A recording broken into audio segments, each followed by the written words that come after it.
ॐ नमः Shri यतिराजाय विवेकानन्दसूरये सच्चित्सुखस्वरूपाय स्वामिने तापहारिणे.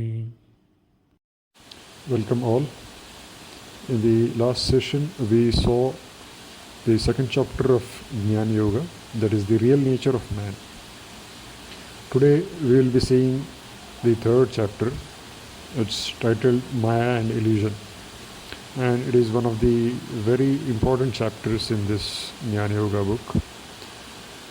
It is a lecture that Swami Vivekananda gave in London in 1896. Swamiji starts the lecture with the concept of Maya.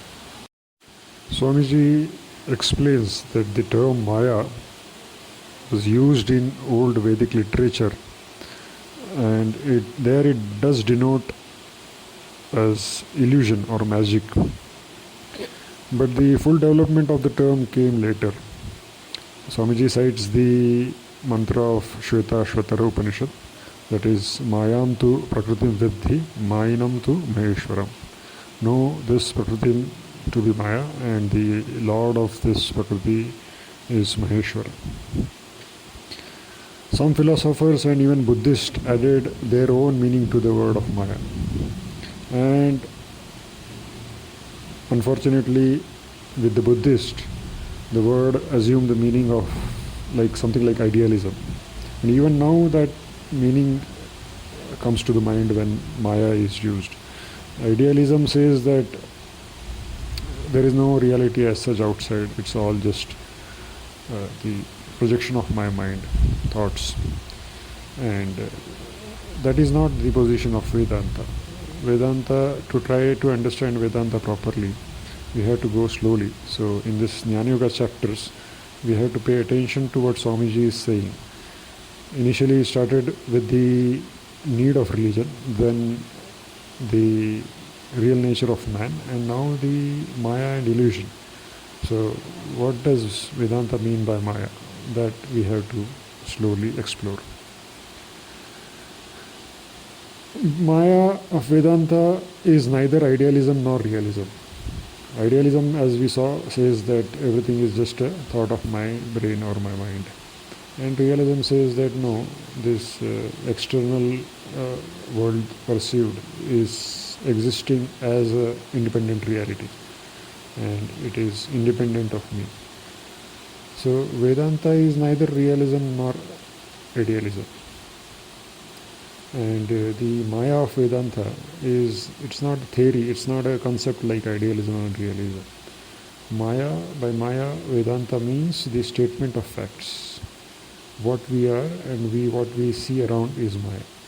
This is one of the master strokes of Swami Vivekananda, to define Maya as statement of facts. What we are and what we see around is Maya. Then Swamiji says that the Vedic seers were correct in finding out the principles, but as to the details they didn't pay much attention, or it was not well organized. But they were right about the principles. They made some of the boldest generalizations about life and the world.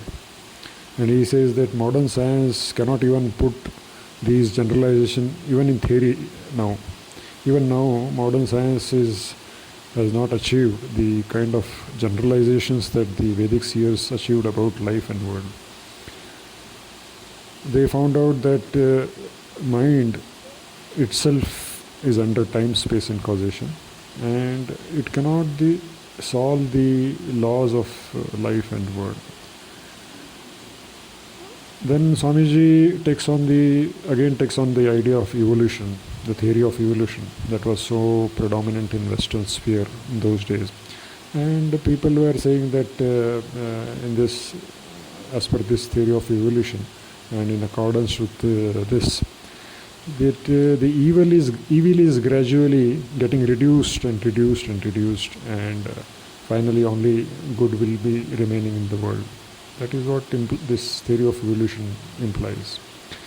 But this is against the general experience, and throughout the world, whatever experience humanity goes through, it does not point to this. Good and evil are not two separate entities, so that only good will remain and evil will vanish. Manifestation involves all sorts of duality, and good and evil are will be always remain together. Swamiji says that as we increase our power to be happy, we also increase our power to suffer.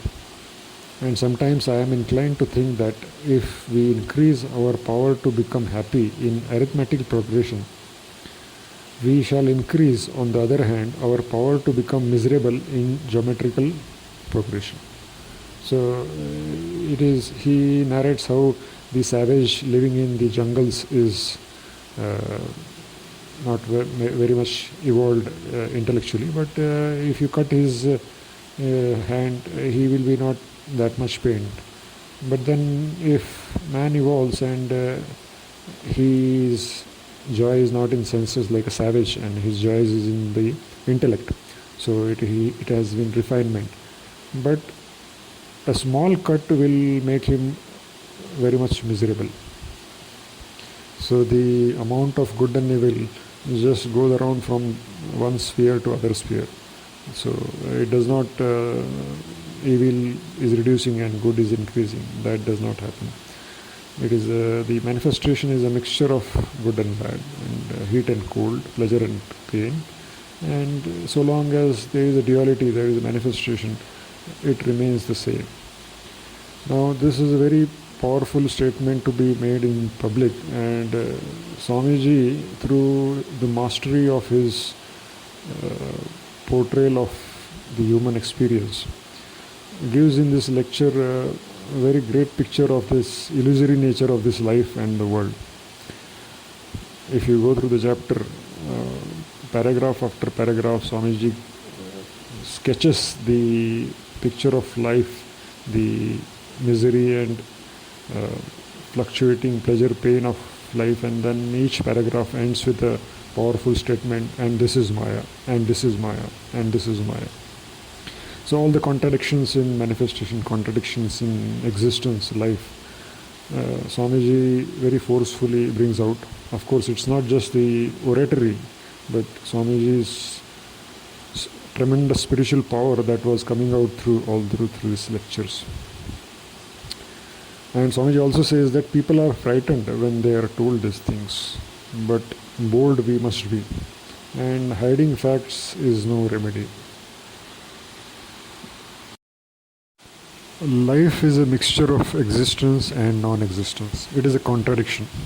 Swamiji says there is neither how nor why in fact. We only know that it is and that we cannot help it.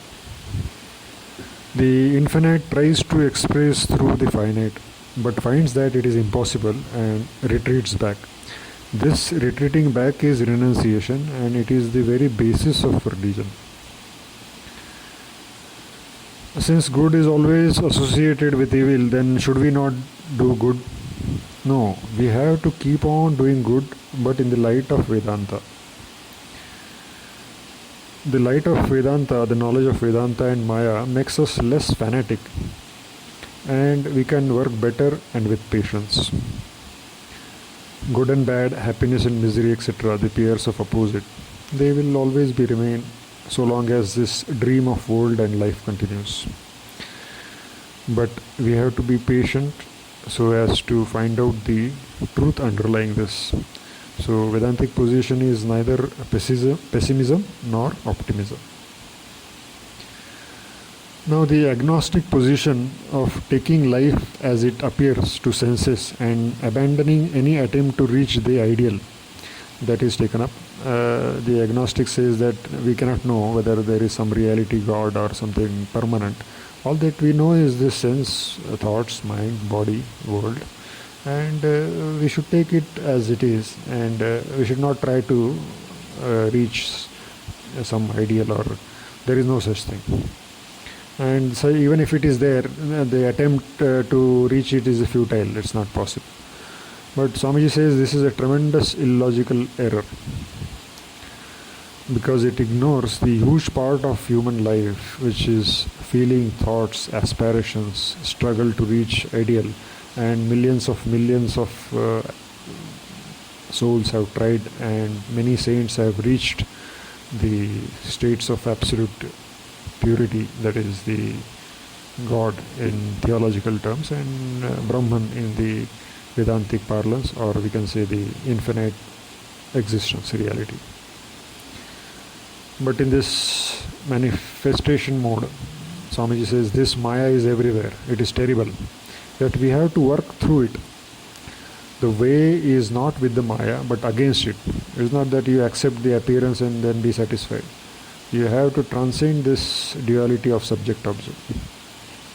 And the Vedanta points out the way to freedom out of this Maya by knowing the reality or God, who is within, without, everywhere.